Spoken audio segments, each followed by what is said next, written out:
अस्सलामुअलैकुम स्टूडेंट, आप सब कैसे हैं। आज हमारा उर्दू का पीरियड है। आइए अपनी उर्दू की किताब निकालिए। पहले दुआ पढ़ लेते हैं। रब्बी ज़िदनी इल्मा, ऐ मेरे रब मेरे इल्म में इजाफ़ा अता फरमा। अब किताब सफ़ा नंबर 64 खोलिए। सफ़ा नंबर 64, मश्क। सवालों के जवाब लिखिए।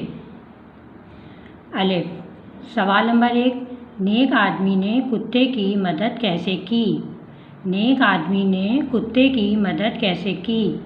जवाब, नेक आदमी ने कुत्ते को कुएं से निकाल कर पानी पिलाया, रोटी खिलाई और आबादी में छोड़ आया।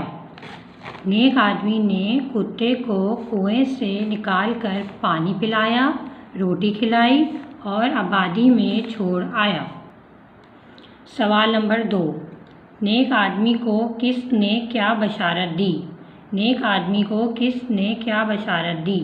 जवाब, इस ज़माने के पैगंबर ने ये बशारत दी कि तुम्हारे पिछले सारे गुनाह माफ़ हो गए हैं। इस ज़माने के पैगंबर ने ये बशारत दी कि तुम्हारे पिछले सारे गुनाह माफ़ हो गए हैं। सवाल नंबर 3, जीम, जानवरों पर रहम करना चाहिए या नहीं। अपने जवाब की वजह भी लिखिए। जवाब, जानवरों पर रहम करना चाहिए क्योंकि वो भी अल्लाह की मखलूक हैं। जानवरों पर रहम करना चाहिए क्योंकि वो भी अल्लाह की मखलूक हैं।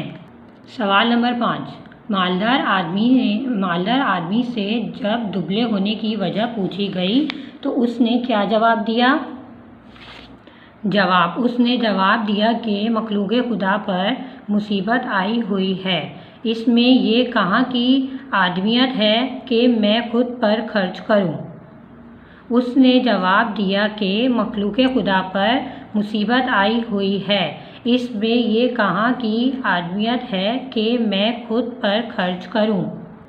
सवाल नंबर 5, मालदार आदमी ने दौलत खर्च करने के बारे में क्या कहा। मालदार आदमी ने दौलत खर्च करने के बारे में क्या कहा। इसका जवाब सफ़ा नंबर 63 पर है।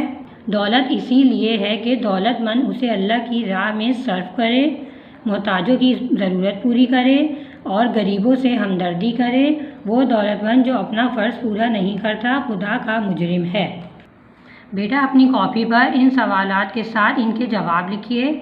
आज का हमारा ये काम है। अल्लाह हाफ़िज़, अपना ख्याल रखिएगा।